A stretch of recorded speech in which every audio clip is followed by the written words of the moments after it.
जब बादशाह अकबर ने बीरबल को लकीर को बिना छुए छोटी करने को कहा और एक महिला ने क्यों कहा, बादशाह को पारस पत्थर सब कुछ जानेंगे इसी वीडियो में। बट मैं चाहता हूं आप चैनल को सब्सक्राइब कर लें।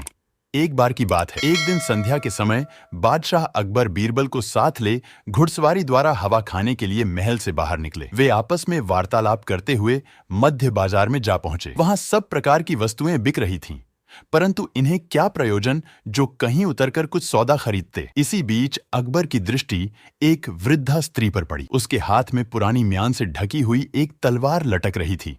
उसकी तलवार देखते ही बादशाह के जी में आया कि अक्सर पुराने लोगों के पास अच्छी वस्तुएं निकल आती हैं, इसलिए इस वृद्धा की तलवार को देखना चाहिए। उसने घोड़े की लगाम को बुढ़िया की तरफ मोड़ दिया। जब घोड़ा उसके समीप पहुंचा तो बादशाह ने उस वृद्धा से पूछा, यह तलवार लेकर तू शहर में क्यों खड़ी है? बुढ़िया ने दीनता भरी वाणी से कहा, गरीब परवर, मैं इसे बेचना चाहती हूँ। यह तलवार बहुत दिनों से मेरे घर में पड़ी हुई है। आज बड़ी गिरीवस्था को प्राप्त होकर और कोई दूसरा सामान न रहने पर इस बेचने की गरज से बाजार में आई हूँ। बादशाह अकबर उससे तलवार मांग उसे म्यान से निकालकर देखने लगे। वह एकदम खराब हो गई थी। उस पर जंग का गहरा पर्दा पड़ गया था और उसकी धार भी कई जगह से टूट गई थी। बादशाह ने बुढ़िया की तलवार को ज्यों का त्यों लौटा दिया। वह उसको हाथ में लेकर बड़े गौर से देखने लगी। ऐसा मालूम होता था मानो उसकी तलवार बदल गई हो। इसको ऐसी भौचक सी हुई देखकर बादशाह ने पूछा, क्या बात है, तेरी तलवार बदल तो नहीं गई है? वह वृद्धा बोली, पृथ्वीनाथ, मैंने सुना था कि पारस के स्पर्श से लोहा सोना हो जाता है, परंतु ये हमारी लोहे की तलवार आपके पारस हाथ के स्पर्श से सोने की क्यों नहीं हुई? बस मैं यही देख रही हूं। बादशाह अकबर वृद्धा के इस उत्तर से गदगद हो गए और उसको तलवार के बराबर सोना देने की आज्ञा दी। बीरबल अभी तक खड़े खड़े इनकी सब बातें सुन रहा था। बुढ़िया की बुद्धिमत्ता भरी बातें सुन और बादशाह की उदारता देखकर उसे बड़ा आनंद प्राप्त हुआ। दोनों सानंद घोड़ा बढ़ाते हुए नगर से बाहर निकले। अब दूसरी कहानी। एक दिन बादशाह ने बीरबल को छकाने के विचार से एक भूल भुलैया की चाल निकाली।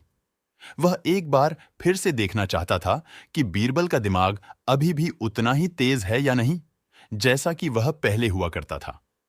यही परखने के लिए बादशाह अकबर एक लकीर जमीन पर खींचकर बीरबल से बोले, बीरबला, पूरे राज्य में तुम्हें सबसे चतुर व्यक्ति समझा जाता है।